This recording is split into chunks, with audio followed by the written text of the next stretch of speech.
성경은 우리 믿는 그리스도인들을 영적 제사장이라고 부릅니다. 신약 시대의 영적 제사장은 우리 그리스도인들입니다. 오늘은 레위기 8장의 말씀을 살펴볼 것인데요. 레위기 8장은 제사장의 위임식에 대한 말씀입니다. 이 내용 가운데는 제사장이 어떤 사람이어야 하는지 하나님의 소원이 나타나 있습니다. 그러므로 레위기 8장을 살펴보는 가운데 영적 제사장으로서 우리의 삶을 살펴보고 또 하나님이 원하시는 그런 삶을 살기 위해 기도하는 하루 되었으면 좋겠습니다. 먼저 사도신경으로 우리의 신앙을 고백한 후 성경 말씀을 살펴보겠습니다. 나는 전능하신 아버지 하나님, 천지의 창조주를 믿습니다. 나는 그의 유일하신 아들 우리 주 예수 그리스도를 믿습니다. 그는 성령으로 잉태되어 동정녀 마리아에게서 나시고 본디오 빌라도에게 고난을 받아 십자가에 못 박혀 죽으시고 장사된 지 사흘 만에 죽은 자 가운데서 다시 살아나셨으며 하늘에 오르시어 전능하신 아버지 하나님 우편에 앉아 계시다가 거기로부터 살아있는 자와 죽은 자를 심판하러 오십니다.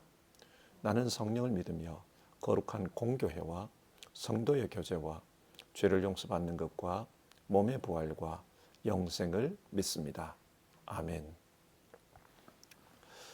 오늘은 레위기 8장 6절부터 9절까지의 말씀을 읽겠습니다. 모세는 아론과 그의 아들들을 데려다가 물로 씻게 하였다. 모세는 아론에게 속옷을 입혀주고 띠를 띄워주고 겉옷을 입혀주고 에봇을 걸쳐주고 그 에봇이 몸에 꼭 붙어 있도록 에봇 띠를 띄워주었다. 모세는 또 아론에게 가슴바지를 달아주고 그 가슴바지 속에다가 우림과 둠밈을 넣어두었다. 모세는 아론의 머리에 관을 씌우고 관 앞쪽에 금으로 만든 판, 곧 성직패를 달아주었다. 이렇게 모세는 주님께서 명하신 대로 하였다. 아멘. 레위기 1장부터 7장까지는 5가지 제사에 대한 말씀이었습니다. 하나님은 이 제사를 통해 하나님을 어떻게 예배해야 하는지를 가르쳐 주셨습니다. 그리고 8장부터 10장 제사장 위임식 이야기가 나옵니다. 이제 제사에 대해 가르쳤으니 그 제사를 실행하도록 제사장을 세우는 것입니다. 이 위임식에 대한 말씀을 읽다 보면 하나님께서 제사장들이 어떠해야 하는지를 이야기해 주십니다. 제사장은 이런 사람이다. 제사장에 대한 기대가 나옵니다. 그래서 오늘은 하나님이 원하시는 그 제사장의 모습을 생각하면서 이 말씀을 우리 자신에게 적용해 보도록 하겠습니다. 먼저 이 위임식을 어떻게 준비하는지가 나옵니다. 하나님은 아론과 그의 아들들을 데려다가 물로 씻게 합니다. 그 내용이 6절에 나옵니다. 이것은 일종의 정결 예식입니다. 여러분, 왜 물로 씻게 할까요? 깨끗하게 하기 위해서입니다. 하나님을 섬기는 제사장이 되기 위해서는 먼저 정결하게 되어야 합니다. 신약 성경은 우리 믿는 그리스도인들을 영적 제사장이라고 부르면서 영적 제사장으로서 우리는 하나님을 섬기기 위해 어떤 모습이 되어야 하는가 그것을 말씀합니다. 어떻게 되어야 합니까? 정결하게 되어야 합니다. 그래서 하나님은 우리를 씻어주셨습니다. 고린도전서 6장 11절 여러분은 주 예수 그리스도의 이름과 우리 하나님의 성령으로 씻겨지고 거룩하게 되고 의롭게 되었습니다. 하나님께서 주 예수 그리스도의 이름으로 성령으로 우리를 씻어주셨습니다. 그래서 거룩하게 되고 의롭게 되게 하셨습니다. 우리는 예수님을 믿고 세례를 받을 때 물로 세례를 줍니다. 물로 세례를 주는 이 행위는 죄와 허물을 삼위일체 하나님의 이름으로 씻어주는 그런 의미가 있습니다. 주님께서 말씀하셨습니다. 내가 진정으로 너희에게 말한다.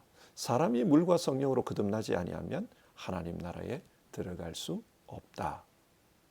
우리는 예수님을 믿고 하나님의 영이 함께 하는 사람이 되었으면 그때 세례를 받습니다. 물과 성령으로 거듭났음을 확인하는 것입니다. 이처럼 하나님은 우리를 거듭나게 하심으로, 물과 성령으로 거듭나게 하심으로 깨끗하게 씻어주셨습니다. 그렇게 씻겨지면 그 다음에는 7절에서 9절 거룩한 옷을 입혀줍니다. 이 거룩한 옷은 제사장이 입어야 할 옷이었습니다. 옷을 입는다는 것은 공식적으로 일을 시작한다는 의미입니다. 우리도 그런 말을 자주 사용하지 않습니까? 일을 그만둘 때 이제 옷을 벗었다. 옷을 입음으로 일을 시작하고 옷을 벗음으로 일을 마칩니다. 하나님께서 지금 제사장들에게 옷을 입혀 주었습니다. 이제 주님의 일을 시작한다는 것입니다. 마찬가지입니다. 예수님께서도 죄 씻음 받고 깨끗하게 된 우리에게 옷을 입혀 주셨습니다. 어떤 옷입니까? 요한계시록 19장을 보면 천국에 있는 성도들은 흰 세마포 옷을 입고 있다. 그렇게 말합니다. 그리고 마태복음 22장에 예수님께서 혼인잔치 비유를 말씀하시는데요. 그때에 잔치에 예복을 입지 않고 들어온 사람이 있었다는 거예요. 그래서 주인이 그 사람을 내쫓았다. 그런 말씀을 해주셨습니다. 여러분, 이 옷이 무엇을 의미합니까? 하나님 나라 백성으로서 마땅히 입어야 할 구원의 옷입니다. 예수님께서 우리를 위해 대속의 피를 흘려주셨습니다. 그래서 우리는 의롭다 인정받게 되었습니다. 그것을 믿는 것이 믿음입니다.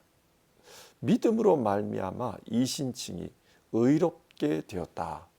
그것이 구원의 옷입니다. 믿음으로 말미암아 의로워진 사람, 그 사람은 하나님 나라의 사람입니다. 여러분, 영적 제사장은 하나님 나라를 위해 일하는 사람 아닙니까? 하나님 나라를 위해 일하기 위해서는 먼저 하나님 나라에 있어야 합니다. 하나님 나라에 들어가지 못한 사람이 어떻게 하나님 나라를 위해 일할 수 있겠습니까? 그래서 하나님은 우리에게 구원의 옷, 믿음으로 말미암아 거룩하게 된 옷, 그 옷을 입혀주셨습니다. 그래서 그 옷을 입은 사람은 이 땅에서도 하나님 나라에 합당한 삶을 살게 하십니다. 그리고 10절에서 12절을 보면요, 옷을 입혀준 다음에 기름을 발라주는 내용이 나옵니다. 하나님은 모세에게 성막의 모든 기구에 기름을 바르게 합니다. 그리고 그 기름으로 제사장들에게도 기름을 붓게 합니다. 기름을 붓는다는 것은 거룩하게 되었다, 성별되었다, 그런 뜻입니다. 성경에서 기름은 성령을 의미합니다. 하나님께서 자기 일을 감당할 제사장들에게 성령을 부어주신 것입니다. 그래서 성령으로 말미암아, 자기 힘이 아니라 성령으로 말미암아 그 일을 감당할 수 있도록 능력을 공급해 주십니다. 자, 그렇다면 우리는 영적 제사장으로서 이 땅에서 어떻게 살아야 합니까? 성령 충만한 삶을 살아야 합니다. 갈라디아서 5장 말씀에 따르면 죄 가운데 사는 사람들은 육신의 욕망을 쫓아 살아갑니다. 그러나 하나님의 사람들은 성령을 쫓아 살아갑니다. 성령은 육체의 욕망과 싸웁니다. 그래서 육체의 욕망이 그 사람을 다스리지 못하도록 성령께서 그렇게 일하십니다. 자, 그러면 성령으로 살기 위해서는 어떻게 해야 할까요? 병에 물을 채우기 위해서는 병이 비워져 있어야 합니다. 병이 채워져 있으면 거기에 물을 부을 수 없습니다. 마찬가지입니다. 성령이 우리 가운데 역사하기 위해서는 우리의 심령이 비워져 있어야 합니다. 육신의 욕망으로 가득 차 있으면 성령께서 역사하기 어렵습니다.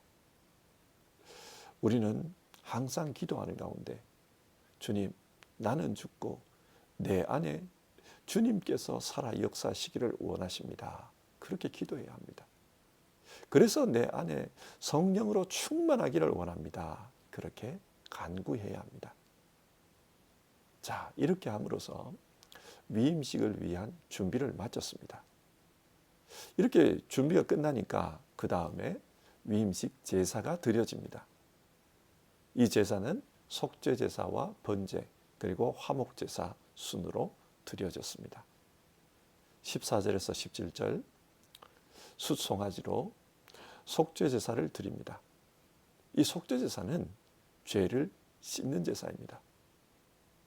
아론과 그의 아들들 머리에 아론과 그의 아들들이 송아지의 머리에 손을 얹고 기도합니다. 그렇게 함으로써 그들의 죄가 이 송아지에게 전가되었습니다. 그리고 그 송아지를 잡아서 하나님 앞에 속죄제사를 드립니다. 자, 한번 생각해 봅시다. 이렇게 송아지를 잡을 때 아론과 그의 아들들은 무슨 생각을 했을까요? 송아지가 직접 죽는 것을 봅니다. 그 몸에서 피를 받아냅니다.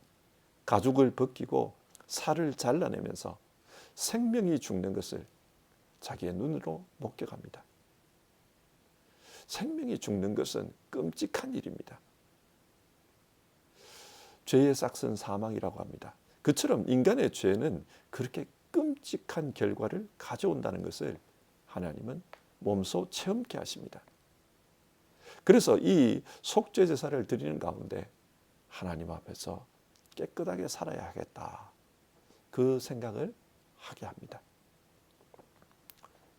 예수님께서 우리를 위해 십자가에서 죽으셨습니다. 우리는 매년 사순절이 되면 예수님의 십자가 죽음과 그 고난을 묵상합니다. 묵상하는 이유가 어디에 있습니까? 우리가 어떤 희생을 거쳐서 하나님의 사람이 되었는지 그것을 기억하기 위해서입니다. 그리고 그렇게 큰 예수 그리스도의 희생을 통해 깨끗하게 되었다면 이제 더 이상 죄 가운데 살지 말아야 되겠다. 그것을 다짐하기 위해서 이 사순절을 지키는 것입니다. 물론 죄 짓지 않겠다고 다짐한다. 그래서 다시 죄를 짓지 않습니까? 또 실수하고 또 죄 지을 수 있습니다. 그러나 인간은 어차피 죄인이야. 그러니까 또 죄 지을 거야. 그렇게 생각하면서 죄 짓는 것을 당연하게 여기는 것과 주님께서 우리를 위해 끔찍한 죽음을 당하셨다. 이제는 더 이상 죄를 짓지 말아야 되겠다. 그렇게 생각하면서 사는 것은 전혀 다른 모습의 삶일 것입니다. 영적 제사장으로서 성결하게 된 사람은 이제 거룩하게 살아야 합니다.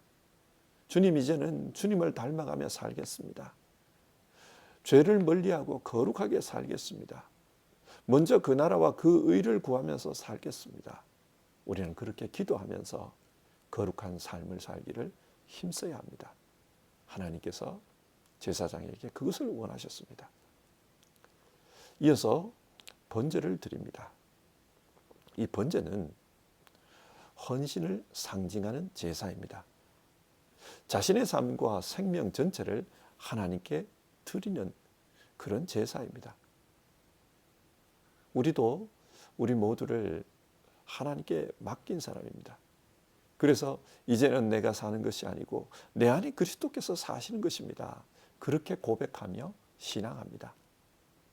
우리 역시 번제를 드린 사람입니다. 근데 여러분, 내가 주님을 위해 살겠습니다. 그렇게 말한다고 해서 늘 주님을 위해서 살아갑니까? 일은 쉽지 않은 것입니다. 예수님은 처음 제자를 부르실 때 너희는 나를 따르라. 사람 낚는 어부가 하겠다. 그렇게 말씀하셨습니다. 이 부르심을 받은 제자들은 가지고 있던 모든 것을 버리고 주를 따랐습니다. 베드로와 안드레, 세베대의 아들들은 고기 잡는 배와 그물을 버리고 예수님을 따랐습니다. 이제는 주를 위해 살겠다는 겁니다. 그렇지만 훗날 그들이 어떻게 되었습니까? 세베대의 아들들이 찾아와서 주님께 간구합니다. 주님, 이제 하나님의 나라가 곧 임하신다고 하셨는데 그 나라가 임할 때 우리 중 하나는 주님의 오른쪽에 다른 하나는 왼쪽에 앉게 해주십시오. 그렇게 간구했습니다. 인사청탁을 한 것입니다. 이들이 이런 청탁을 한 것은 하나님 나라가 임하면 세상의 모든 권세를 주님께서 지게 되실 텐데 그때 우리에게 오른쪽 자리와 왼쪽 자리를 허락해 주십시오. 그렇게 부탁한 것입니다. 이것을 들은 베드로와 다른 제자들도 화가 나서 흥분했다고 했습니다. 그들도 그런 걸 원했던 겁니다. 이게 뭘 말합니까? 우리도 이럴 수 있습니다. 모든 것을 버리고 모든 것을 주님께 맡기고 살겠습니다. 그렇게 결단하고 나섰지만 시간이 흐르다 보면 그 마음이 조금씩 달라져요. 내가 이만큼 주님께 헌신했으니 내게도 큰 보상을 주십시오. 그에 합당한 보상을 주십시오. 그런 마음을 가지게 되는 것입니다. 그래서 내가 주를 믿고 주를 위해 살았으니 내 건강을 책임져 주십시오. 물질을 주십시오. 자식들이 잘 되게 해 주십시오. 하는 일마다 성공하게 해 주십시오. 이 땅에서 높은 자리에 앉게 해 주십시오. 그런 마음으로 기도하고 그런 것을 주님께 간구하게 됩니다. 그러다 보면 주를 믿고 따르는 것, 그것이 결국은 내가 잘 되기 위해서 큰 보상을 받기 위해서 주님 앞에 작은 것을 투자한 것에 불과한 것입니다. 여러분, 하나님께서 제사장들에게 옷을 입혀주시고 또 번제를 드리라고 한 것은 온전한 헌신의 삶을 살게 하기 위해서입니다. 우리가 주님 앞에 온전한 헌신의 삶을 살면 그때 주님께서 책임져 주실 것입니다. 세 번째로 하나님은 화목 제사를 드리라고 합니다. 이 제사를 통해 제사장들이 어떤 일을 감당해야 하는지 그것을 하나님은 말씀하십니다. 어떤 일입니까? 하나님과 사람 사이, 또 사람과 사람 사이를 화목케 하는 일을 해야 한다는 것입니다. 제사장은 화목케 하는 일을 하는 사람입니다. 그런데 이 화목 제사를 드리면서 좀 특이한 행동을 합니다. 제물의 피를 가져다가 제사장의 오른쪽 귓볼과 오른쪽 엄지손가락, 오른쪽 엄지발가락에 피를 바르게 합니다. 이게 무슨 의미일까요? 이제 내 귀로 주님의 말씀만 듣겠습니다. 주님의 말씀을 듣고 그 말씀에 순종하겠습니다. 그런 의미입니다.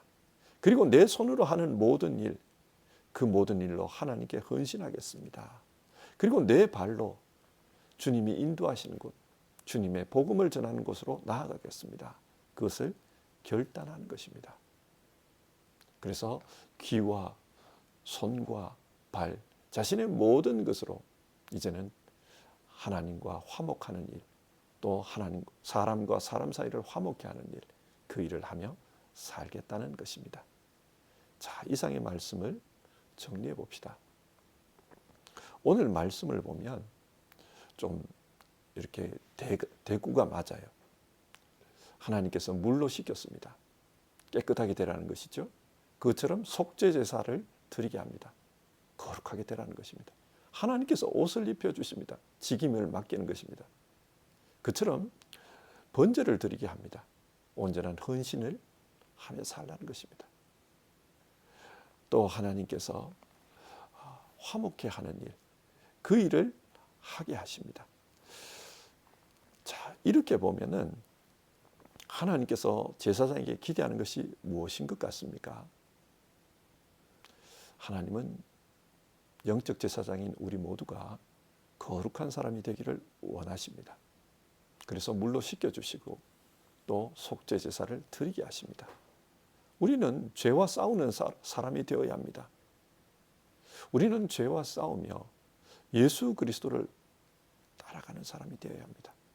뿐만 아니라 온전히 헌신된 사람이 되어야 합니다.